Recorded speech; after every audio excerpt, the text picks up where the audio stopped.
E aí, meus amigos, tudo bem com vocês? Aqui é o Léo Delmondes. Estou mais uma vez aqui com meu amigo Fernando Cauê, o Reginaldo, para a gente poder falar sobre assuntos relacionados a machezas e masculinidades no podcast. Tadinho, tá difícil ser macho. E aí, Reginaldo, como tá sendo ser macho essa semana, rapaz? Foi muito esquisito ser macho essa semana, o Leonardo Delmondes, muito esquisito, muito pro ansioso, pro macho ansioso, aquele machão que, né, fica, rói unha, morde os dentes. Rói unha não, né, o machão mesmo, ele acaba com os dedos, né, porque a unha é levinho, né, o machão acaba com os dedos. Eu não cheguei ainda nisso, eu sou um machinho bem leve, então eu só roo unha.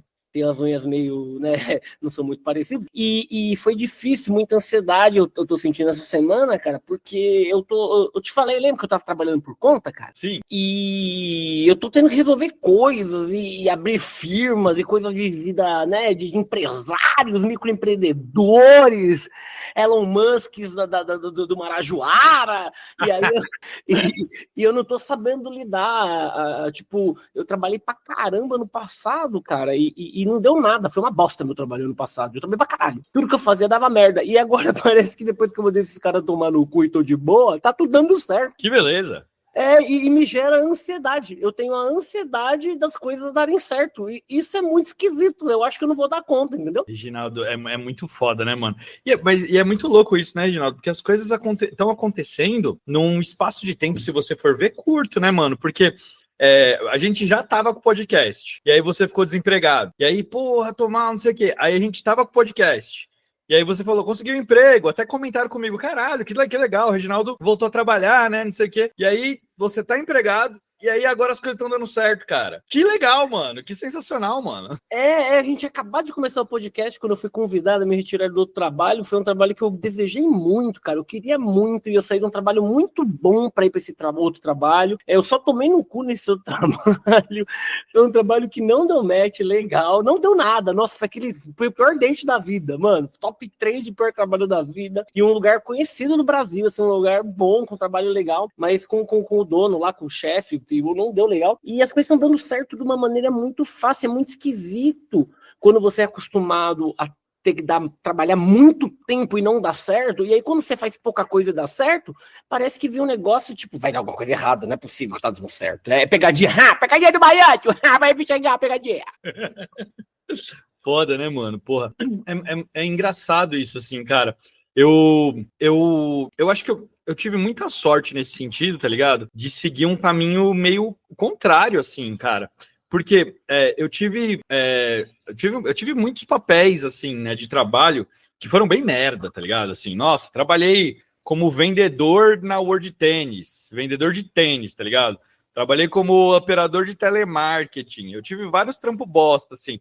Mas a minha sorte é que progressivamente as coisas foram melhorando. Aí, né, fui pegando cargos de gestão e tal. Aí eu cheguei num lugar que ok, assim, tá ligado? Então é muito legal, cara, ouvir assim.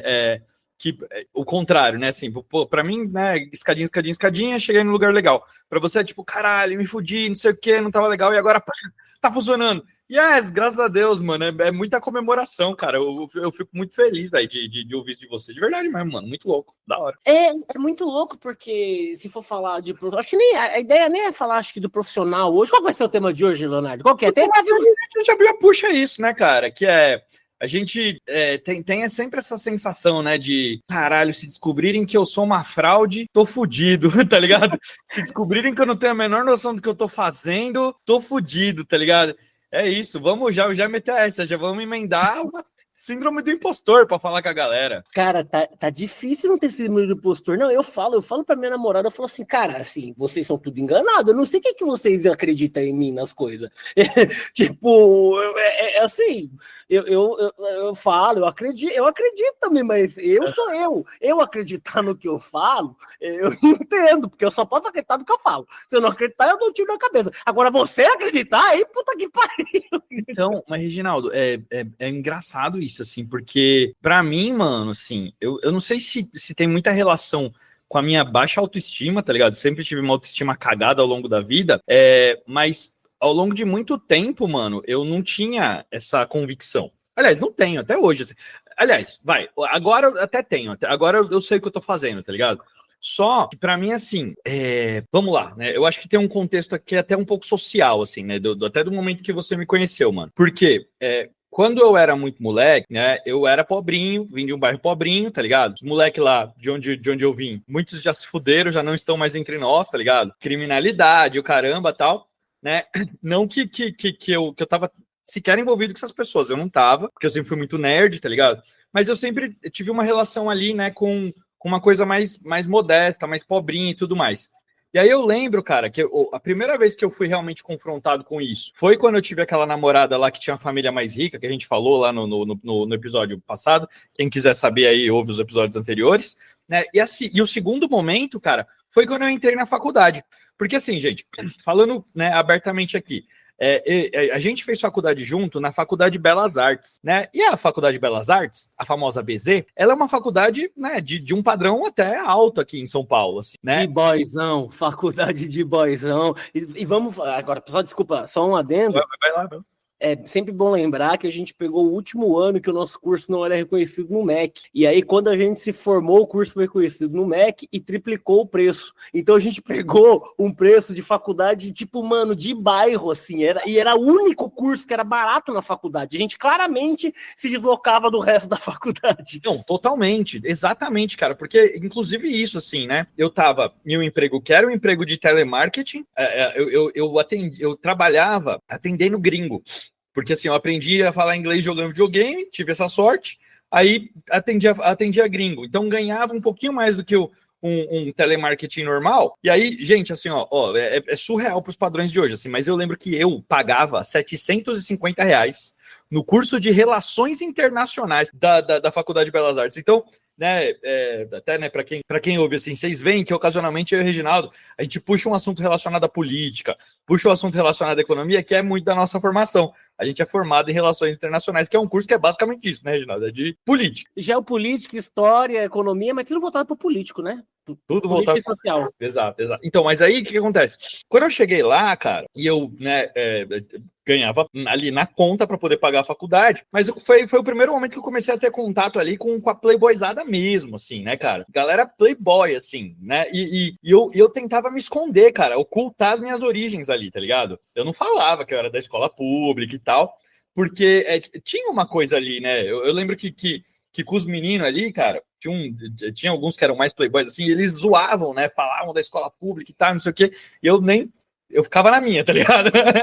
Mano, um absurdo ouvir zoando escola pública, cara. Tipo, que absurdo, né, cara? E Léo, esse valor que você falou foi o último ano, viu? A gente entrou pagando 500 conto, tá? Hoje esse curso deve ser o quê? R$ 3.000, assim, pra quem entra. E hoje ele virou 2 anos só, ele mudou, ele não é mais político, ele é voltado mais hoje pra, se eu não me engano, comércio exterior e uma parte mais mercadológica. O que não tem problema, cada um na sua, mas o nosso era bem pro lado social, pro lado geopolítico, e eu entrei pagando R$ 500, o que na época era caro. Sim. Mas nem de longe é igual 3.000 hoje, tá ligado? Sim, totalmente. Então, cara, foi a primeira vez ali que eu tive um contato assim com um negócio assim de melhor eu não me mostrar, né? Melhor eu não falar quem eu sou, assim. Eu não fingia que era playboy, mas também não fingia, não revelava ali as origens, tá ligado?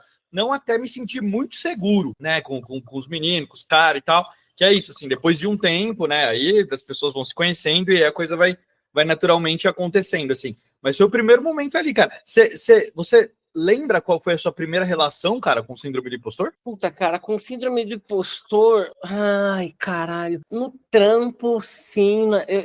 Meu trampo, cara, meu primeiro trampo foi na Eletropaulo. Eu trabalhei na RAS hoje, né? Enel, puta, ES, foi depois da Enel. E eu ficava meio apavorado, porque eu era o rapaz responsável pela logística de distribuição eu que meio que ligava ali quem estava sem luz, com qual especialidade, onde estava o caminhão. Eu fazia essa logística sem Google, né? A gente tinha que saber pelo mapa lá, do guia, e aquilo me apavorava. Aquela época, assim, eu sentia que eu não ia dar conta de trabalhar na Eletropaulo, estudar para a faculdade, né? Trabalhar e estudar já me apavorava. Eu não me sentia capaz, assim, porque é muito louco, mas da minha criação, lógico, eu tive muito amor, tive casa, tive comida, mas ali numa base minha de criação, eu acho que faltou um reforço positivo, talvez, faltou um... Eu lembro que eu tive uma namorada uma vez que ela me contava que a mãe dela criticava muito ela com tudo que ela fazia, só que ela criticava falando assim, eu esperava mais de você, você pode dar mais que isso. As críticas que eu ouvia, quando eu era mais novo, não era muito assim, né? Meu pai é um cara bem centralizador, bem difícil de lidar. Hoje tá melhor, né? A gente vai evoluindo um pouco, né? Hoje, porra, sou adulto para adulto, não tem... Mas quando eu era pequeno, era muito, tipo, tinha que ser tudo muito do jeito dele, né? Então, assim, via muito, tipo, tá vendo? Sabia que não ia dar certo, tá vendo? Deixou na sua mão, fez bosta, né? E eu acho que a falta desse reforço positivo, esse eco negativo, ele ecoou na minha cabeça durante muitos anos, muitos, né? Então eu acho que o trabalho e a faculdade, ele me apitou muito. Outra coisa que me apitou muito foi quando a primeira vez que eu fui morar sozinho, cara. Eu tinha muito medo de não ser um adulto funcional, cara. Eu tinha muito medo, mas eu morria de medo de não dar conta de uma casa. Calma, deixa eu entender isso primeiro, então. Porque, assim, normalmente, cara, né, e aí botando em comparação com a maioria das pessoas, dos caras, principalmente, eu acho que, e até minha, assim, né, tá ligado? Isso não era uma questão na minha cabeça, porque eu acho que eu tinha uma coisa ali de, sei lá, nem chegava a passar pela minha cabeça que eu teria que lidar com a casa, tá ligado? Juro pra você, assim, era uma coisa muito assim, tipo, eu não sei se eu achava que eu iria depender da mina que estivesse comigo, tá ligado? Mas na casa que eu morava com os meus pais, cara, inclusive é uma coisa bizarra, assim, eu não lavava uma louça, tá ligado? Assim, eu não era exatamente mimado e tal, mas os serviços domésticos, cara, as minhas irmãs sempre tiveram que dar conta, né? Tanto a minha irmã mais velha quanto a minha irmã mais nova. Inclusive, a minha mãe, assim, ela conseguia ser bastante tóxica nesse sentido, assim, de exatamente isso que você falou, tá ligado? Esse seu esforço não é válido, isso que você fez foi merda, não sei o quê. Não que a minha mãe não falasse coisa pra mim, assim, de acabar com a autoestima, ela falava, mas não era relacionado aos serviços de casa, tá ligado? Então, era uma coisa que para mim era naturalizada, assim, eu não precisar lidar com lavar roupa, não precisar lidar com cozinhar, não precisar lidar com lavar louça, tá ligado? Tipo, então quando eu pensei em sair de casa, essa não era uma preocupação que eu nem cogitava que eu precisaria lidar, ó, é bem baixo cabaço, né? Eu sou bem parecido com você nisso, nem minha cama eu fazia, tá? Eu sou filhinho da mamãe, minha mãe, puta, por ela vou jantar todo dia na casa dela. Se eu pedir pra minha mãe vir aqui fazer faxina pra mim, ela viria. Se eu levasse roupa pra lavar, ela lavaria. Minha mãe, ela é ali, essa mãe perfeita, que ela vomita arco-íris, assim, carinhoso, 5, 4, 3, 2, 1, entendeu? Ela vem cantando, ela vem na nuvem, ela vem vomitando arco-íris, ela quer a família feliz e o amor. E se eu pedir ainda, eu que sou o primeiro filho, eu e ela a gente dá muito bem, nossa, ela vomita, ela caga sangue se eu pedir para ela. Mas por um fato da minha vida, né? Eu falei para vocês, eu dei muita sorte na vida aqui fazendo um recorte, porque eu trabalhei muito tempo na Eletropaulo, gente. Eu fui muito escrotizado na Eletropaulo, muito trabalhava por escala, e eu era o único que trabalhava fazia faculdade. E eu era o mais novo, então o meu chefe ele botava tudo na minha bunda, tudo, sem o meu consentimento, sem o meu tesão, sem um beijinho na nuca. E eu processei a Eletropaulo depois de 3 anos de trabalho, e eu ganhei esse processo no ano que eu me formei. E isso mudou a minha vida, claramente. Eu também, eu não era pobre, mas eu era classe baixa, né? Eu nasci no Grajaú, depois eu vim já aqui para o Marajoara, mais velho, mas eu também, né, não nasci rico. E esse processo fez eu poder fazer intercâmbio. Eu peguei dinheiro do processo, falei, vou aplicar no meu conhecimento, né? Eu me formei e vou viajar. E quando eu sentei naquele lugar sozinho, num outro país, num outro lugar, me veio caralho, como é que eu vou dar conta de viver sozinho, sem rede de apoio, sem família, né? Eu tinha, na época não tinha smartphone, né, gente? Eu tinha um caderninho que eu trouxe com algumas receitas que minha mãe tinha feito das comidas que eu gostava, as mais simples, né? E eu me joguei assim, eu decidi ir, gente, eu decidi ir em 2 meses, saiu a grana, eu namorava, larguei uma ex-namorada aqui, falei, amiga, é o sonho da minha vida, vou morar em outro lugar, formado, né? Vou ver tudo que eu estudei na faculdade, eu vou ver, vou aplicar no meu inglês. E a primeira crise que eu tive, assim, foi logo no avião, né? Quando eu sentei, eu olhei pro lado, não tinha ninguém do meu lado no avião. E eu olhei, falei, bom, a partir de agora é um ano, eu, num lugar que eu não conheço ninguém, não falo com ninguém, não posso contar com ninguém. E isso me deu muito pavor. Mas, por exemplo, eu não tive pavor de... Quando eu comecei a aprender inglês, eu não fiquei pensando, será que eu vou dar conta? Não, o inglês foi suave. Muitas coisas foram suaves. Mas eu tinha medo de não dar conta de fazer comida, entendeu? Eu tinha medo de não dar conta. E essa síndrome lá nem foi tão forte, foi muito mais forte depois que eu me separei e agora, depois de velho. Uhum. Quando eu morei com meu brother a primeira vez, né? Eu morei com meu brother aqui e o meu brother foi embora. E eu fui morar sozinho. Que foi realmente morar sozinho. Passei ano aqui sozinho. E aí, mano, depois, com uns 2 meses morando sozinho, eu fiquei meio maluco. Tipo, eu não vou dar conta. Eu não vou dar conta de manter essa casa limpa. Eu não vou dar conta de trabalhar e cuidar da minha cachorra. Eu não vou dar conta, como adulto, de comer saudável. Eu não vou dar conta de limpar. Eu vou viver na porquice. Eu vou ser um ser humano que não vou conseguir viver em sociedade. E pra quem é ansioso como eu, isso é muito difícil, porque a ansiedade ela vem e começa a bombardear, e você deixa de ver que você já tá fazendo essas coisas e tá lidando bem com elas, entendeu? Você só tá tendo, às vezes, um momento de crise, tá vendo um dia que você não deu conta mesmo, né? Mas ela já foi e voltou, né? Mas eu tive geralmente com casa e trabalho. Geralmente as minhas síndromes são bem fortes, assim. Ô, Reginaldo, é muito louco isso, né, mano? Assim, porque eu estive, né? Sou seu amigo desde que, pô, sei lá, que ano, né, mano? Desde 2005 que a gente é amigo.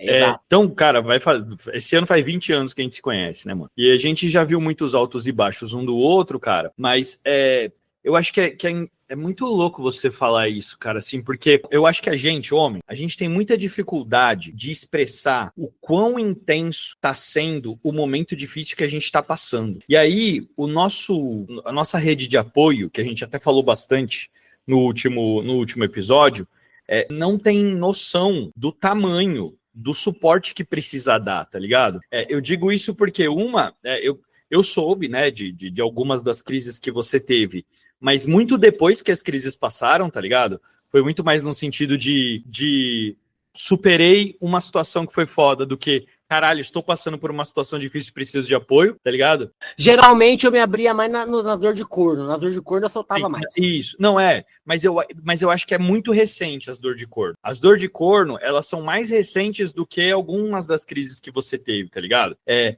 eu digo por mim também, mano, porque eu também passei por uma série de situações, né? Teve morte do meu pai, teve depressão que eu tive, teve crise também, e o caralho. E enquanto estava acontecendo, eu não tinha facilidade de chegar para vocês, pros brother, tá ligado? E falar, caralho, tô na merda aqui, tá ligado? Eu acho que agora eu tenho um pouco mais, tá ligado? Agora eu acho que é mais fácil ou menos difícil para eu sinalizar, assim. Mas, por exemplo, eu lembro que num passado recente, assim, né, eu tava falando com meus amigos de infância daqui de São Bernardo, né? Não, porra, que tal período foi meio foda, tive depressão, mas não sei o quê. E aí, tipo assim, foi uma frase que passou em um contexto, tá ligado? E aí meus amigos também não perguntaram a respeito, passou, tá ligado? E aí, em uma outra conversa, em um outro momento, muito mais pra frente, né, que eu tava de novo num momento meio bosta, aí o meu brother falou assim, né, caralho, Léo, mas você falou que você teve ali, mas você falou de uma maneira meio passageira, assim, eu pensei que nem foi nada, tá ligado? Então eu acho que, cara, a gente homem, a gente tem muita dificuldade de expressar, tô na merda, preciso de ajuda, você é meu amigo, quero um abraço, tá ligado? Talvez isso aí antigamente demonstraria fraqueza, né? Tô fraco, que é aquilo que a gente fala sempre aqui desde o começo, como é que é difícil para o homem demonstrar fraqueza, o pedir ajuda, a dificuldade de pedir ajuda, acho que é um tema bom que a gente pode ter também para um podcast. Sim. Porque realmente a história do seu pai, né? Quando você veio falar depois que você passou por um sofrimento sem contar pra gente, caralho, né? ou o que seja, né? É muito difícil, cara, é muito esquisito. Eu nessa parte profissional, ela tem mudado muito de 3 anos para cá. Eu tinha 2 empregos numa época, eu trabalhava na Secretaria da Cultura, eu trabalhava lá no Médicos Sem Fronteiras, eu tinha 2 empreguinhos que eram bem, assim, confortáveis, eu estava confortável, não ia crescer muito, eu estava bem, e aí trocou o prefeito tirou um benefício, tirou uma parte do meu salário, aí eu perdi, aí o outro emprego veio a Covid, eu saí do outro emprego da rua, e aí eu me separei e eu me vi sem verba, sem dinheiro, eu falei, vou ter que mudar minha vida. E de lá para cá, minha vida profissional ela virou de ponta cabeça, no sentido eu só caí pra cima, tá ligado? Maravilhoso. Eu só me fodo, mas quando eu me fodo, vem uma coisa melhor. Todas as vezes que eu... Não, é inacreditável. E isso ainda pra mim já faz 4 anos que eu tô nesse processo, 5, e é esquisito. Eu ainda não sei lidar. E eu, na minha cabeça, com a minha síndrome profissionalmente falando, eu até afasto. Eu não sei nada, eu estudei alguma coisa e os livros tá falando o que é para fazer. Eu não sei se tem que fazer mesmo. Eu não ensino com sangue nada. Eu li uns livros lá, fiz uns cursos que estão dizendo que dá certo. Na minha história, no lugar que eu passei, dá certo, o pessoal gostou. É isso. Mas assim, falar que eu sei mesmo, que eu gosto, que eu não sei. Reginaldo, é muito louco assim, cara. Profissionalmente, né? Eu te falei assim, isso, né? Eu venho desse lugar ali, né? Telemarketing, call center, que não é, nossa, a ambição de onde você quer vir, tá ligado? Oh, meu Deus. E aí, assim, fui galgando possibilidades, né? Mas, assim, era uma coisa, Reginaldo, que era engraçada, assim, porque eu tava usando bom senso, né? Eu entrava numa reunião, assim, sei lá, quando eu fui... Qual que foi o processo, né? Eu fui atendente de telemarketing do básico, depois atendente de telemarketing internacional, depois virei analista de planejamento, analista de projetos, tá ligado? Tive muitos papéis, assim, mas eu lembro que em um determinado momento, eu tava em um desses papéis e eu tava começando a fazer reunião, que pra mim era um negócio até... Dos meus primeiros trabalhos, eu não fazia reunião. Eu era um cara que atendia telefone, tá ligado?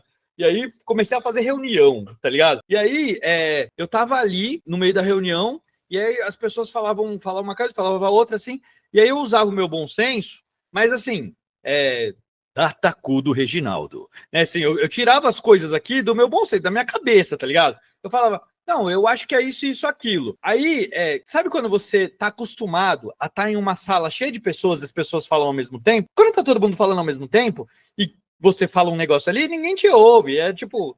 Ninguém tá nem aí porque você tá falando, tipo, bar. A gente batendo papo aqui, foda-se. É bar, tá ligado? Tipo assim, ó, você tá no bar, todo mundo falando lá, você dá um comentário aqui, ninguém para, tá ligado? É bar. Mas aí as pessoas começaram a parar pra ouvir o que eu tava falando, tá ligado? Aí dava uma sensação de constrangimento, e é tipo assim, começou, termina. Você começou a falar, termina, tá ligado? Porque todo mundo parou pra ouvir o que você tem pra falar, tá ligado? E é assim... Foi uma, foi 2, foram 3 vezes, assim. Aí, velho, aí eu comecei a ter muito essa sensação, assim, ó. Mano, eu tô falando coisa do meu cu.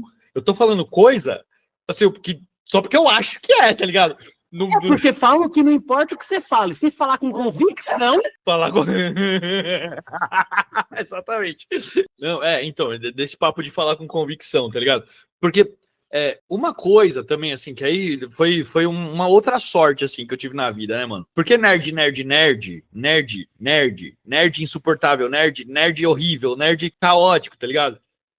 Parte da minha formação foi jogar RPG de mesa. Aquele mais nerd, de andar de sobretudo no sol. Então, eu não sirvo nem pra ser esse tipo de nerd. Eu nunca servi pra ser nada. Eu não sirvo pra ser metaleiro, eu não sirvo pra ser descolado, eu não sirvo pra ser nerd. Eu não sirvo. Só você que não se vê assim, Reginaldo. Você é descolado, metaleiro sim. E aí, Reginaldo, o que eu aprendi jogando RPG foi a contar histórias, tá ligado? Né, porque assim, pra quem não sabe, gente, jogo de RPG é um jogo que você interpreta personagens, e cria histórias, e narra e tal. Então uma coisa que eu aprendi foi falar coisas com convicção que eu não sei a respeito. E aí... Aí, meteu uma faculdade de relações internacionais, que é a cartilha do mau caráter, aí, ó. Agora nós tem bigodinho, tá na academia, tá vendo? Reginaldo, é isso, cara. Eu aprendi no RPG a falar com convicção coisas que eu não sabia direito. Então, velho, eu comecei a usar a técnica do RPG, tá ligado? Tem até um amigo meu, velho. Tem uma vez que eu fui jogar RPG com o pessoal depois de adulto, né? E aí, esse amigo meu já trabalhou comigo, né? Já me viu dando palestra. Foi assim que ele me viu primeiro na atuação profissional, aí depois ele me viu lá jogando RPG.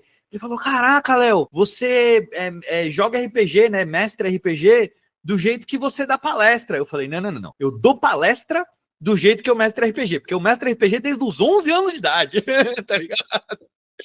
É tipo a nerdice ancestral aqui, mano. Não, mas que maravilhoso, né? Que maravilhoso. Eu brinco, mas eu acho que muito disso, né? Do quem eu sou, eu consegui trazer um pouco pro profissional também. É o que faz toda a diferença. É o que você falou, né, cara? Você dá palestra hoje, você é líder, você toca, você é gestor de equipes, né? E, mano, você mestrava RPG, né? Você contava a história, além da parte criativa da coisa, né? E você sempre foi muito criativo, né, Léo? Você na faculdade, você era bem a parte criativa do trabalho. Então, mas olha que doideira, Reginaldo. Sim, mas por outro lado, e aí falar uma síndrome do impostor que eu tive, que foi pesada nesse sentido, cara, foi a síndrome do impostor de ser homem. Como assim, homem? Não, é sério. Síndrome do impostor de ser homem, sem zoar. Síndrome do impostor de ser homem, mano. Porque o primeiro, cara, que é o seguinte, assim, e aí muito profundo isso, hein, velho. Eu lembro, cara, meu pai, ele era um cara muito esportista, tá ligado? Ele era um cara ali, bonitão, esportista, tal. Ele tinha lá, né, as coisas que os caras gostam, né, mano? E eu era uma criança muito esquisita, Reginaldo. Eu não gostava, assim como eu não gosto até hoje, de futebol. Não gostava, assim como eu não gosto até hoje, de Fórmula 1, tá ligado? Não gostava, assim como não gosto até hoje, de manutenção de automóvel, tá ligado? Nossa, acho esse papo chato pra cacete também. Eu não sou esse cara, velho. Cara, assim, eu vou te falar. Sei trocar um chuveiro? Sei trocar um chuveiro. Mas pra mim é um sofrimento, Reginaldo. É um sofrimento assim. Aprendi na Eletropaulo, eu não posso reclamar. Eu faço. Nós vamos falar, eu sou mestre do chuveiro. Não sou, tá ligado? Então, assim, e aí, cara, ao longo da vida, essa foi uma questão, assim. Beleza, vamos jogar, sei lá, futebol, né? Não escolhe o Leonardo, porque o Leonardo é ruim, perna de pau, tá ligado? Eu nem sei o que eu tava fazendo ali porque eu não gostava, tá ligado? Vamos bater figurinha. Eu não gostava. Cara, eu era chato pra caralho nesse sentido, assim. E é muito louco, porque todas essas coisas de moleque, né, que são atribuídas a ser um homem jovem, eu não era, cara. Eu não era esse cara, velho. E aí, assim, me dava bug na cabeça, tá ligado? Porque existia uma certa demanda ali, né? Que meu pai era corintiano, queria falar do Corinthians e tal. E pra mim, foda-se o Corinthians, tá ligado? Caralho, e isso você lembra desde qual idade você tinha isso? Desde sempre, cara. Isso é muito louco, assim, porque desde sempre, mano. Porque o que acontece? Eu cresci, né? Apesar de onde ter crescido foi ser muito pobrinho, assim, era um condomíniozinho ali, tá ligado? Era um condomíniozinho ali de prédios, e os moleques, eles tinham umas brincadeiras muito de moleque, de dar porrada um no outro. Paulistinha, cuecão. Nossa, isso pra mim era aterrorizante, tá ligado? Eu sempre odiei essas merdas, Leonardo. Eu sempre odiei, mano. Eu já fiz, já sofri por isso. Já fiz também, mas era muito pela onda mesmo. Eu sempre achei uma bosta essas bostas aí. Enfim. Mas são coisas que são atribuídas a moleque, né, mano? E aí, cara, é muito louco, assim, porque na minha cabeça tem alguma coisa errada comigo, né, mano? Tem alguma coisa errada comigo.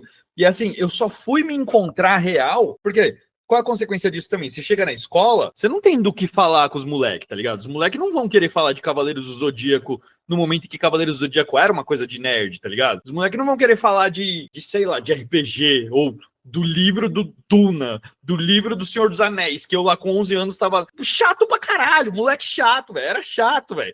Então, é foda porque eu jogava vampiro. Mano. E D&D, eu também jogava Magic e RPG. Eu não era talvez tão, mas por isso que a gente virou amigo. Eu também era nerd. Sim. Mas no meu condomínio não, tá ligado? E aí, Reginaldo, era uma parada assim, tô ali, mas não me sinto à vontade, tá ligado? E aí eu só fui me encontrar mesmo, não me sentir um impostor, um estranho no ninho, quando eu conheci os meninos nerd, meus amigos nerd, né, da época que jogava RPG comigo, que aí foi lá para os 11, 12 anos de idade, e aí ficaram meus amigos até hoje, assim. Então, meus amigos a gente se fala no WhatsApp até hoje. Então, você acha que, tipo, de uns 6 a uns 11, você teve uma crise, assim, de se identificar com valores sociais masculinos, assim, né? Com gostos, digamos. E mesmo depois disso, até muito recentemente, assim, falar, assim, ó, usar essa frase, eu não gosto de futebol. Já falei que a gente tinha que fazer um podcast. Vamos fazer. Porque isso tem uma carga pro masculino muito grande no nosso mundo, cara. Cara. Quantas vezes na faculdade a gente não te zoou? Quando você falou a primeira vez, vai Corinthians, a gente falou, que porra é essa, Leonardo? Falou, vai Corinthians, mano. Oxi! Porque é isso, a gente acaba aprendendo a rir da gente, né, cara? Rir de nós mesmos, assim, né? É mais legal rir da gente do que rir dos outros, né? Então a gente acaba aprendendo, né, isso, assim. Mas para você aprender isso, também eu acho que é uma coisa de característica masculina, né, cara? Que a gente se leva muito a sério. A gente, como homem, nossa, não posso rir de mim, porque senão vão pensar que eu sou menos, que eu sou, né, alguém para ser caçoado, tá ligado? Não, mano, porra, foda-se. Nossa, e hoje em dia como muda, né? Muito exato, eu prefiro fazer piada sobre mim do que sobre o outro, cara. É muito mais legal fazer piada autodepreciativa. Soletre, vamos lá, soletrando. Soletrando. Olha lá, esse desformado aí, não sei o quê. Mal sabe falar, o arrombado. Estudou escola particular, fez faculdade boa para falar, sopelando, celebrando.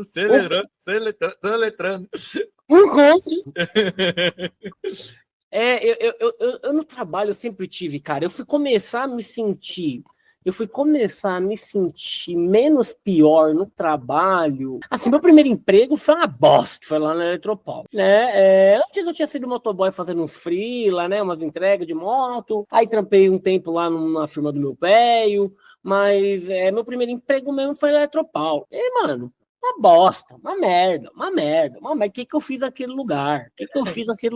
Meu Deus do céu. E aí só serviu para pagar a minha faculdade e meu intercâmbio. Não, pagou bem. Depois do processo, pagou o intercâmbio, pagou posse. Então não posso reclamar. Meteu-lhe o processinho. Não, meti, ganhei com um ano. Com um ano os caras nem tentaram. Os caras falaram, não, você tá ganho. Eu tinha tudo. Porque uma vez os caras me fuderam. E um cara maior de casa, tinha feito uma bosta. E botaram na minha bunda, que eu tinha menos tempo de casa. E por isso eu perdi, sei lá, PLR, eu perdi alguma coisa. A partir desse dia, tipo, com um ano de trampo, eu comecei a anotar tudo. Eu levava um caderno todo dia de manhã, anotava o que estava acontecendo na hora que eu chegava e na hora que eu saía. Na hora que eu cheguei para o advogado, ele falou, eu tenho 2 anos e meio de caderno anotado. O advogado teve um orgasmo múltiplo. O advogado, ele fez essa risada à toa. Ele falou, o que, da Eletropaulo ainda? Que tem uma parte de problema? Só vem. A Eletropaulo só falou, vamos fechar esse acordo com um ano de entrar na minha conta.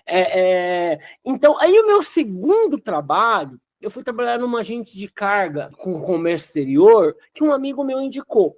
Foi menos pior, porque era uma galera Mano, a Eletropaulo era só uns cabra velho da Eletropaulo, mano, com um maluquinho, mano, os caras queriam comer minha bunda, de verdade, assim, literalmente mesmo. Literalmente, os caras queriam comer só. Nossa, tranquilamente eles me enrabariam no banheiro. Meu Deus. Não, mano, era um lugar muito bizarro. Presidiário vibes, mano. Não, eu tô sendo muito escroto aqui, lógico, falando isso, mas era uma galera que não tinha nada a ver comigo, uma galera do mundo totalmente diferente, uma galera que, porra, eu trabalhei há 3 anos e fiz um amigo, tá ligado? Numa equipe de 16 pessoas, tá ligado? Tipo, né? Aí o segundo trampo foi um maluco que indicou, um irmãozão meu que indicou, que era mais uma galera da nossa cidade formada em relações internacionais. Então o ambiente para mim melhorou, mas o trabalho era uma bosta, porque era comércio exterior, fazer planilha para um coreano mostrar para mim todo dia quanto ele ganhava na minha cara. Faz a planilha aí para mostrar para você quanto você tá ganhando, quanto eu tô ganhando no seu país, seu filho da puta. E o coreano botava na minha bunda, Nossa, foi horroroso aquele ano. Foi o ano. Nossa senhora, olha que olha legal. Eu lembro, cara, que o sábado que rolou que minha ex contou da partida do Campeonato Mundial de Vôlei, foi um sábado que eu trabalhei para esse coreano. Então, pensa assim, eu passei o sábado trabalhando para um coreano que não me pagava hora extra. O Mundial de Vôlei rolando. Para eu chegar em casa descansando para me contar que tava rolando um rally de vôlei. Foi um fim de semana pesado.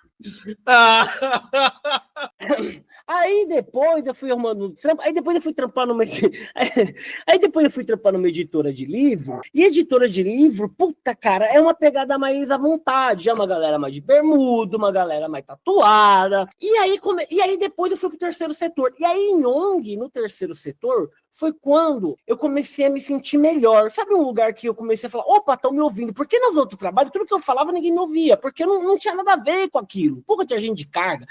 Na editora de livro era legal até. Porra, na editora de livro, eu almoçava, mano, era mó barato. Puta, Leonardo, que legal que era.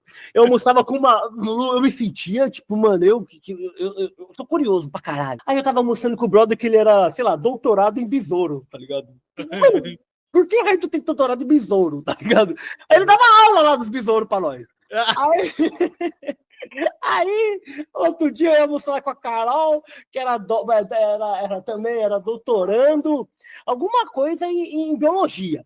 Aí um amigo meu casou com uma doutorando em pássaro. E aí a gente foi pro zoológico com ela, mano. E a mina nos cantos do pássaro, isso aqui, eu não sei o quê, no canto do pássaro, brisando e dando aula no zoológico. Então eu voltei a ser criança com essa galera, eu voltei pra escola, trampando com livro didático, eu voltei pra escola. Foi fantástico. Maravilhoso. Foi, então, aí eu comecei a desenhar um ambiente de trabalho mais legal pra mim, e lá foi onde eu tive uma das primeiras brisas da estrelinha que eu tenho. Você sabe que eu curto, né, a brisa da planetologia, e lá eu tava editando uma porra procurando umas imagens lá pro livro de física, e o arrombado veio me falar de planeta gasoso. Tem um planeta gasoso. Cara, essa porra nunca entrou na minha mente quando eu era adolescente. O que é um planeta gasoso, Leonardo? Fala pra mim. O planeta gasoso é um planeta onde gases são atraídos por um centro gravitacional e você tem uma atmosfera formada por gases muito densos, muito, muito, muito densos. Que homem maravilhoso. Então você tá falando pra mim que é um monte de ar em volta de um núcleo que é feito de ar, que é tudo muito feito de ar, e aí não dá pra eu chegar lá no planeta e botar a minha bandeirinha e andar nele, porque não tem só ar. É só ar. É só então, ar. como é que é um planeta? Isso é planeta. Isso é um planeta. Então, isso aí, então não me entendi. Eu não entendi isso aí.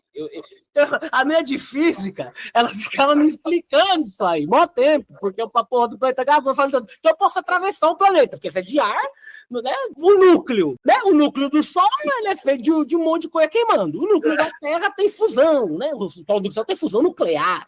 O núcleo da Terra, ele é feito de rocha, com coisa ali mexendo. E o planeta gasoso, não tem uma rocha ali, não?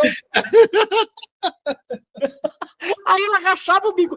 Olha, menino, que pergunta legal. Eu falei, mas eu tenho dúvida. Porque se é ar, não dá pra eu ver a rocha lá flutuando, entendeu? Então, se ele é de rocha, ele é rochoso.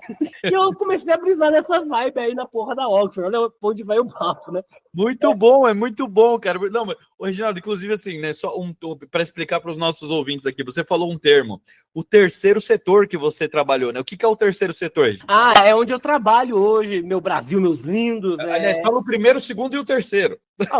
O primeiro setor é o Estado, né? É o seu Estado ali, a sua prefeitura, né?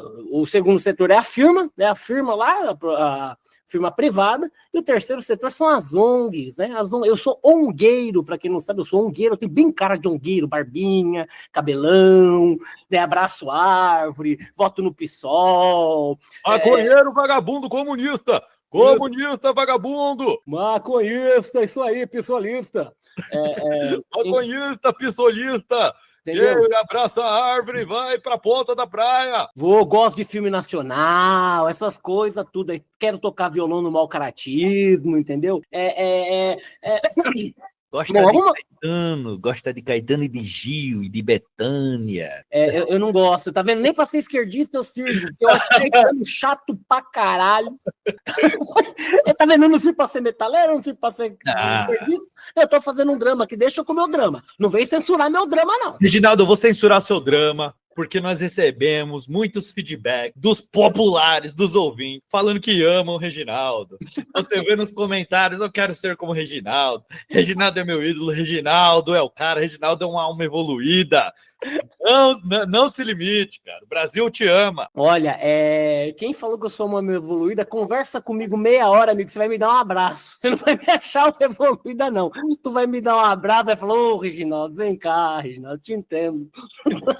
Ô, Reginaldo, mas um outro negócio aqui, cara, falando sobre isso, falando sobre isso, né? Falando sobre o que a gente tava falando, que é a síndrome do impostor. Cara, teve uma. A gente vai, mas a gente volta. A gente vai, mas a gente volta. Então, falando sobre a síndrome do impostor, cara, porque nesse processo da escadinha profissional que começou a acontecer, cara, chegou um momento isso que você falou, começou a acontecer de, tipo, liderar pessoas e tal, e não sei o quê. E aí, Reginaldo, era uma parada que é muito foda, cara. Porque a primeira vez que eu tive que fazer isso, cara, que eu me coloquei pra fazer isso, né? Porque, né, só vai fazer isso quem se propõe a fazer. Eu comecei a sentir uma parada muito louca, assim, no sentido de que eu não sei o que eu tô fazendo, tá ligado? E eu posso foder gente sem saber o que eu tô fazendo, tá ligado? E isso é até justo, porque aí cai uma responsabilidade, né? Ter noção da responsabilidade. Mas é dolorido, né? Não, e é muito louco e muito real, assim, cara. E é assim, uma parada que também foi muito doida que foi acontecendo, conforme, né, faz uns anos aí, pá, e as coisas foram acontecendo, e eu fundei várias áreas, fiz várias iniciativas e tal. E aí, assim, hoje, depois de ter errado muito, cara, eu errei pra caralho, Reginaldo, eu errei muito, assim, ó. Eu imagino que tem muita gente que deve lembrar de mim com ódio. Eu acho que tem gente que lembra de mim com carinho até, se pá, mas tem gente que lembra de mim com ódio nesse sentido, assim, cara, porque a gente erra, cara, tá ligado? É claro que é.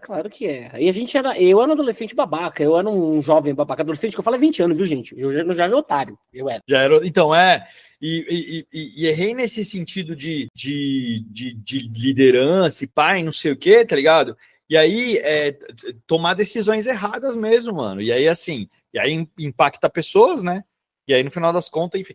Eu sei que, cara, agora olha que muito louco isso, assim, né? Porque agora eu sei que eu sei o que eu tô fazendo, porque é uma soma de alguns anos já, né? Em posições de liderança e tal, não sei o quê. E outra, cara, que pode parecer muito idiota, assim, mas o último papel CLT que eu tive foi uma grande empresa internacional de transportes, né? Que você chama no aplicativo, chega uma pessoa para te buscar. E eu tava em uma posição ali, cara, que era uma posição internacional, né? Internacional, respondia para os Estados Unidos, pá, né? Controlava o processo de treinamento lá dos caras do mundo todo, né? E aí, mano, e aí, assim, me bateu aqui na cabeça em um determinado momento, em uma entrevista que eu tava fazendo, que muito pouca gente no país sabe o que eu sei sobre o que eu sei, tá ligado? Então, show. Porque eu sei um pouco mais, agora eu não preciso ter medo de não saber o que eu tô fazendo. Olha que muito bizarro. É meio bizarro, não é? É meio bizarro, não é? É uma virada de chave, né? E de fato né? De fato, se você pensar, isso estende para todo mundo, né? Todo mundo sabe muita coisa ali. Pena que, infelizmente, nem tudo é valorizado.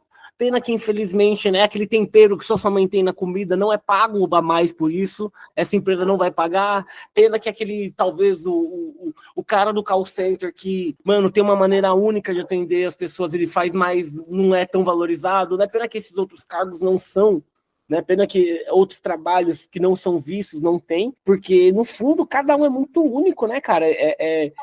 Muito, Reginaldo, muito. Nossa, isso que você falou é muito legal, muito foda, assim, porque, caralho, essas coisas que fazem as pessoas únicas e que não são valorizadas, cara, isso é um caralho de um inferno, tá ligado? Assim, porque, por exemplo, pra mim, né, eu acho que uma das atividades que é mais incrível no planeta é ser professor, ser alguém que passa conhecimento. E é uma parada assim que ninguém aqui no Brasil reconhece como algo de valor, tá ligado? Vai lá, você vai falar? Não, até, na verdade, você assiste Rick and Morty? Pra caralho. Tem uma cena Todos os episódios. Tem uma cena que o Jerry vai fazer DR com a esposa dele, ele pergunta se ele ama ela, e ela fala, Jerry, você quer que as crianças da África morram? Ele fala, não. Você tá fazendo alguma coisa para elas não morrerem? Ele fala, não. Então é a mesma coisa. Eu não vou, se eu falar que não te amo, você vai ficar assustado, mas você também não faz nada pra eu te amar. Então, assim, vamos lá, né, cara? Tem coisa que é legal, a gente quer, não quer, vamos se mexer, entendeu? A coisa é meio puxada. Então, assim, todo mundo fala que é legal, que professor é o mais valorizado, mas ninguém valoriza a hora do trabalho, né? Nós temos uma sociedade que, ao meu ver, a gente valoriza o ter, a posse e a coisa. Vou te dar um exemplo. A pessoa pode gastar 100 mil reais mobiliando criando a casa. Ela vai achar um absurdo pagar 10 mil pro pintor pintar. Porra, 10 pau pro cara pintar? Vou pintar eu mesmo, entendeu? Então a gente valoriza a posse, o poder, ou até o poder de conhecimento, mas a gente não valoriza o fazer. E o professor, ele entra no fazer, ele não entra no conhecimento. A gente fala de conhecimento já numa coisa acadêmica, no sentido de ter o quê? Trabalho. E aí é muito valorizado, né? Acadêmico, faculdade, quem vai fazer gerar trabalho. Agora, o professor que mais importante, que é o da primeira infância, que é onde até os 7 anos da nossa cabeça vai ser tudo desenvolvida, até onde eu acho, data mais ou menos do Reginaldo, Data sovaco. Data sovaco, essa é data sovaco, não é valorizado, porque isso é intangível. As pessoas acham que, bom, até pouco tempo atrás, cuidar de criança era papel da mulher da casa e não é trabalho, é prazer, né? Então, assim, como é que vai valorizar o professor, né? Então, assim, ninguém tem coragem de falar que não valoriza o professor, mas ninguém quer pagar mais caro pro filho aprender melhor, entendeu? Desabafei, nem professor Zou. Não, maravilhoso, muito foda.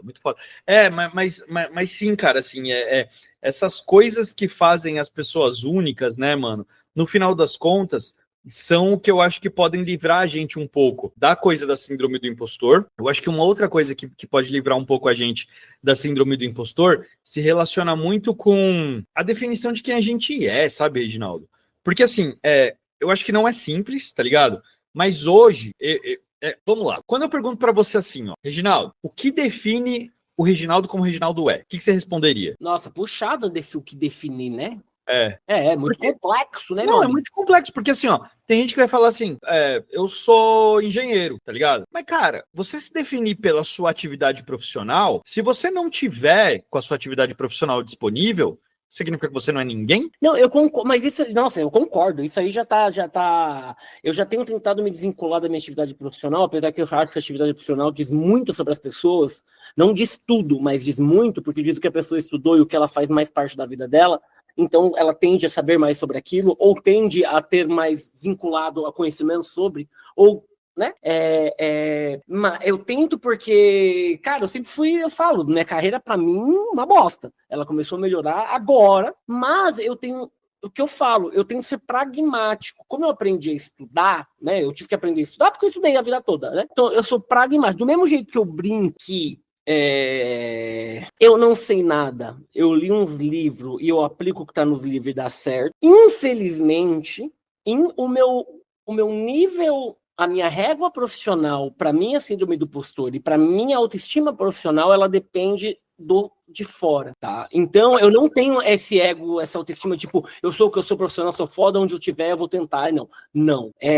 Então, assim, a partir do momento que eu vi que tá dando certo, e lugares estão me procurando para trabalhar, e meus feedbacks são positivos, eu tendo a temer o síndrome do impostor, no sentido, eu tenho ainda, mas aí eu acendo a lanterna do pragmatismo. Opa, não, tô tendo uma amostragem, tô fazendo tentativa e erro, tô tendo mais acertos, o feedback tá positivo, o coração tá na mão. O cu não passa Wi-Fi, não passa Wi-Fi. Se você tentar invadir, não tem Wi-Fi no meu rabo. Mas no pragmatismo, a gente respira, fuma e vai. Mas ainda tem a síndrome aqui dentro, entendeu? Sim. Não, antes, gente, pragmatismo se relaciona com o que é prático. É um termo que a gente usava muito nas relações internacionais, né? Pragmatismo vem de coisas práticas. Mas então, beleza. E também pragmáticas, né, Léo? Práticas e pragmáticas. Se você tem uma... É que você falou prático, parece que é uma coisa muito simples. Não é só... mas o pragmatismo, ele tem uma metodologia, digamos assim. Você não atropela as coisas. Tipo assim, nasce, cresce, produz e morre. Isso é um pragmatismo. É uma coisa simples e pragmática. Sim, sim. Mas o que eu quero dizer beleza.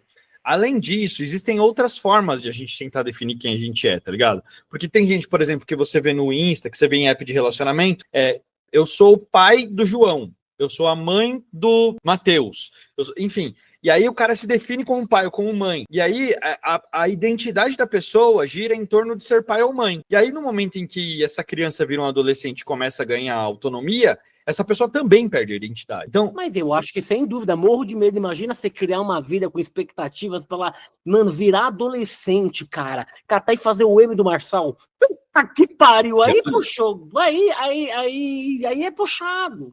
Deus o livre.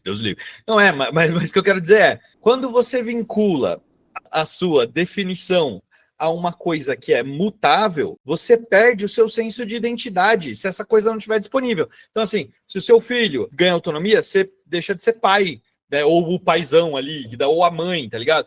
Coisa que a gente mais vê, mulher que se define como mãe, e no momento em que a maternidade não está mais disponível para ela, porque o filho foi para a faculdade, porque, enfim, saiu de casa para casar, ela fica sem ter um senso de quem ela é, tá ligado? Ou do cara que é engenheiro, que por algum motivo não consegue mais exercer a profissão, ele também perde quem ele é. Então, o que eu acho, assim, é que eu acho muito, só desculpa, eu acho muito legal você trazer esses dois exemplos, né? Que é bem da sociedade, bem da sociedade machista, né? O homem profissional e a mulher como mãe, né, cara? E assim, não tô te chamando de machista, mas é como ainda na nossa mente, sim, mesmo a gente tentando não ser, e mesmo a gente tentando ser um homem moderno, tentando ser pessoas modernas, ainda tem, se a gente vai pegar um exemplo basal da mente, o basal é esse. É o automático, é para onde a cabeça vai, tá ligado? E que merda, né? Porque assim que a estrutura do meu pensamento funciona, tá ligado? Mas o que eu quero dizer é, pra gente evitar essas armadilhas de impostor, tá ligado? Quem que eu sou para ancorar as minhas crenças, as minhas... não só crenças, assim, mas as minhas opiniões, tá ligado? Porque se essas coisas não estiverem disponíveis, para onde eu fujo? Porque eu acho que só dá para fugir para dentro, tá ligado? Para quem eu sou de verdade. Eu acho que você tá certíssimo, só que eu sou geminiano, Leonardo. Puta, minha segurança nessas coisas, nem eu sei o que eu quero, Leonardo. Nem eu sei o que eu quero. Então, assim, eu entendo que para você isso funciona e faz muito sentido. Uhum. Eu não tenho essa segurança, não, ó. Eu não consigo. Eu tenho insegurança comigo, uma questão comigo. Então, eu separo em caixa.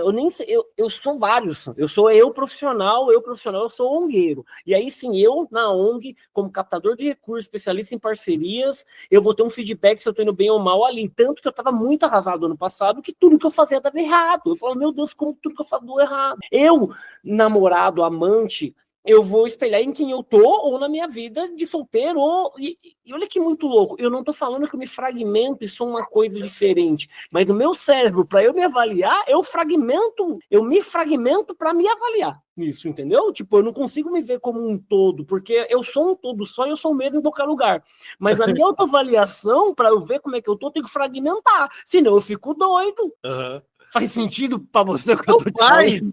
Faz. Existe um conceito do jogo que você jogou de RPG que se chama Vampiro à Máscara, que é o seguinte, em Vampiro à Máscara você tem duas definições de natureza, a sua natureza e o seu comportamento. Natureza é quem você é, comportamento é como você age em relação à sociedade. Isso não significa...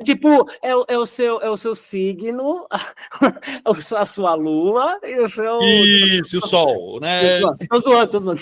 Não, mas é por aí mesmo, assim, porque no final das contas, cara, você acaba conseguindo se soltar, você acaba conseguindo ser quem você é, à vontade, com quem é muito, muito próximo, porque você consegue baixar suas barreiras, tá ligado?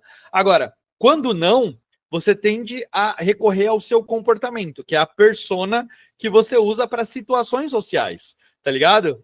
Que aí é isso, assim, né? O Reginaldo Ongueiro, não sei o que e tal, o personagem que tá ali. Não que você tenha um personagem só. Provavelmente a gente tem um personagem para cada situação, tá ligado? Só que no final das contas ainda assim, para mim, eu tendo a achar que existe a gente que é a gente mesmo, tá ligado? A gente que quando não existe nenhuma limitação, nada que ameace a gente pode ser, tá ligado? E aí eu concordo que a gente eu concordo com isso, mas não tem como se definir nisso, porque a gente aí é achismo, meu, a gente sempre é perante alguma coisa, entendeu? No mundo que a gente vive desde quando a gente é concebido.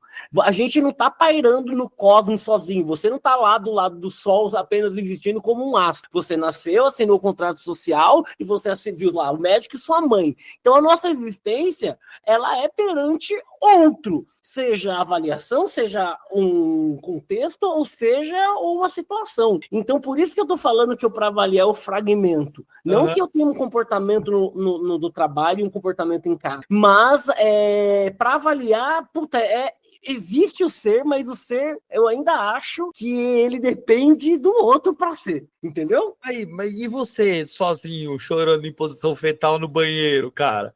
Chora, mas todo mundo chora em posição fetal no banheiro. Aí é você com você, não é você com o outro. Tudo bem, é você com você, mas você tá chorando por alguma angústia que talvez o outro te forneceu, o outro te trouxe, uma situação com o outro. Entendi. Foda, cara. Nossa, acho que isso aqui vai longe. Reginaldo, é melhor a gente encerrar. Não, É achei muito justo. incrível, achei maravilhoso, cara. Achei maravilhoso, mas é que já deu mais de 1 hora. Meu Deus, é muito louco. Véi, isso aqui, ó, a gente vai nesse papo até 6 horas da manhã, Reginaldo. Eu gosto, eu acho que a gente vai ter que chamar assim, algum psicólogo para fazer intervenções da gente aqui para ajudar, para falar assim, pelo amor de Deus, para de falar besteira nesses bagulho aí, cara. São datacusa em choque, tá ligado?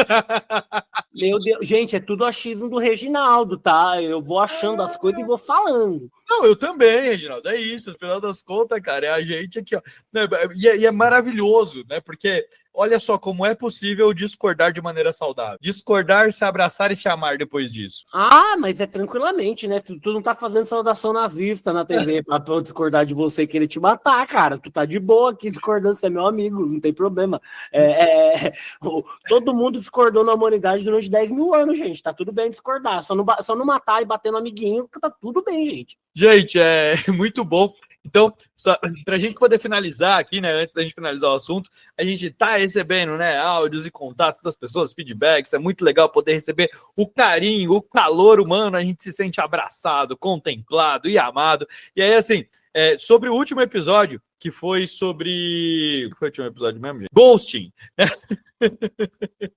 Sobre ghosting. A gente recebeu um áudio muito bom da Larissa Gonçalves, né? Ela tá numa situação parecida com a minha, né? A Lari também tá solteira. Vou colocar o áudio aqui pra gente poder ouvir. Então, vamos falar sobre a arte de desaparecer e ser desaparecido. Eu acho que o ghosting sempre existiu, porém agora ele tem esse nome e antes era mais fácil você não entrar mais em contato com a pessoa porque o contato não era tão simples assim. Você tinha ou telefone fixo. E se você conhecesse a pessoa no bate-papo da UOL, por exemplo, era só ela nunca mais apareceu, ela mudar o nickname. Então você não encontrava mais a pessoa. Podia ser um ghosting, podia ser que a pessoa perdeu a senha dela, nunca saberemos, né? Mas aí quem nunca levou um ghosting, né? Eu sei que a pessoa esteja ali, encontrou o amor da vida dela na adolescência e aí viveu feliz para sempre até hoje, então nunca levou um ghosting. Mas eu já joguei nos dois times. Eu dei um ghosting, vários, na verdade, e já tomei vários ghostings, né? Então, assim, o ghosting é um negócio meio que de abrir um pote de sorvete e ter feijão. E aí você tá lá toda empolgada e de repente aquele negócio desaba. Sabe? Tudo que você criou da pessoa, a vida, junto com ela, não existe mais. Sempre que me perguntam, eu falo, eu sumi porque não deu match, né? Sei lá, não tinha nada a ver a pessoa comigo. Parei de responder. Nossa, a pessoa parecia uma psicopata. Nossa, não era. Então, sempre, não queria magoar a pessoa. E aí a gente se torna esse ninja emocional que joga uma bomba e desaparece. Mas, quando é o contrário. Aí vem o sofrimento, né? Quando a gente toma um ghosting, a gente se acha o cocô do cavalo do bandido, né? Então, assim, já dei ghosting, já desapareci. O último date que eu tive, eu dei um ghosting, porque pode contar isso em outro momento, mas a pessoa tinha uma doença terminal. E aí não foi por mal mesmo, mas eu achei que eu não queria por isso, não sei, eu fiquei um pouco abalada, inclusive. Um pouquinho até traumatizada, vamos dizer. E às vezes, eu vou ser advogado do diabo aqui.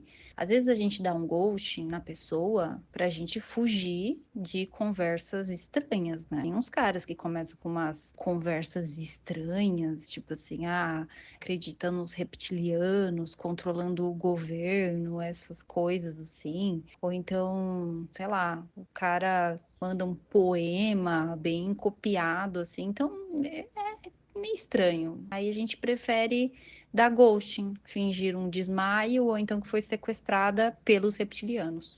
Porém, o momento que eu levo um ghosting, eu começo a reviver tudo que eu vivi com aquela pessoa, mesmo que tenha sido apenas um encontro.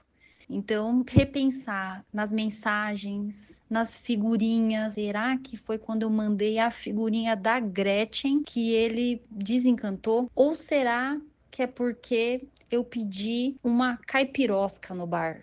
A gente nunca vai saber. Mas isso vem sim. Será que o perfume que eu passei era doce demais? Será que eu estava com CC? Será que tinha feijão preto no meu dente? Nunca saberemos. Mas a sensação do ghosting é daquele vazio de algo que você nunca teve. Então é isso que acontece. Acho que, resumindo, é isso. Mas aos solteiros, tomaremos muito ghosting ainda. E daremos muito ghosting. Então é isso. Pelo menos a gente pode conversar aí. E não sumam, não deem ghosting aqui nesse podcast, porque, tadinho, tá difícil ser macho. Gostei do merchan no final, entendeu? Gostei e admito que é o seguinte, gostei dos exemplos que ela deu, do feijão, né? E eu acho que é o seguinte, quem dá ghost merece ficar pensando o que fez de errado quando tomou, sim. Merece. Eu tô falando sério. Eu não dou ghost, não, cara. Mano, eu acho muito filha da puta. Se eu sumir, eu avisei porque eu sumi. E quando eu sumo, mano, quem é meu amigo sabe que eu sumo e eu vou responder dali uns dias. Não tem problema, né? É por isso que eu falo, às vezes eu sumo. Fico 3 dias sem te responder, porque, mano, eu joguei meu celular longe, né? Então, assim, mas quem dá ghost merece tomar. Entendeu? Então eu acho que ghost trocado não dói, entendeu? Eu acho que é isso que vale, entendeu? O que você acha, Leonardo? Você que é o gostador aí das pessoas. Tá? Não, calma aí. Não é bem assim. Já dei. Tô dando ocasionalmente. O que eu quero dizer é que, cara, é a selvageria de ser solteiro, gente. A gente tá na selva, cara. O bagulho é assim mesmo. Eu achei o áudio da Lari maravilhoso, genial, sensacional, expressa muito. Quer dizer, a menina deu um ghost no cara que tava com doença terminal, né? Ela falou que fez isso. Não, assim, suave, tema tranquilo. Desculpa, eu tô rindo com respeito. Lari, muito obrigado por ter vindo. A gente viu, é muito bom, cara. Tipo, caralho, como a coisa escalona rápido aqui, né? Você vê. Rapidinho escalonou. Mas é isso, gente. Eu acho que no final das contas não é tão diferente do que a gente acabou falando, né, no último episódio, assim, né, sobre as expectativas ali frustradas e tal. E aí não vamos começar de novo, porque senão vai outro episódio aqui. Mas, gente, muito obrigado pela audiência de vocês. Muito obrigado por terem ouvido esse episódio até o final. Curte, compartilha, comenta, segue a gente nas nossas redes sociais. Tadinho, tá difícil ser macho no X, no Thread, no Blue Sky. Tadinho, tá difícil ser macho, @gmail.com, caso você queira mandar um e-mail pra gente. E pode mandar também nas nossas DMs pessoais. A minha é Leo_Delmondes no Instagram. E Reginaldo, qual que é a sua no Instagram? Fernando Cauê Ortiz. Mas assim, não é Fezão 97, alguma coisa assim? Não é? Não, cara, é Fernando Cauê Ortiz. Fernando Cauê Ortiz, tá bom. Então, é isso, Reginaldo. Fala tchau pro povo. Muito obrigado a todo mundo que tá ouvindo a gente. Muito obrigado a Lari, né, sua amiga, Léo, que mandou pra gente. A gente brinca, eu sou o que merece, mas, gente, a gente tá só tirando sarro aqui, porque se a gente não rir dessas porra, o que a gente vai fazer, né? Sempre pensando em como melhorar também, né, Leonardo? Mas é sempre muito divertido conversar com você e receber o feedback de vocês. Então, continue escrevendo, continue mandando áudios. Um grande beijo e até semana que vem, todos vocês. Muito obrigado, gente. Até semana que vem.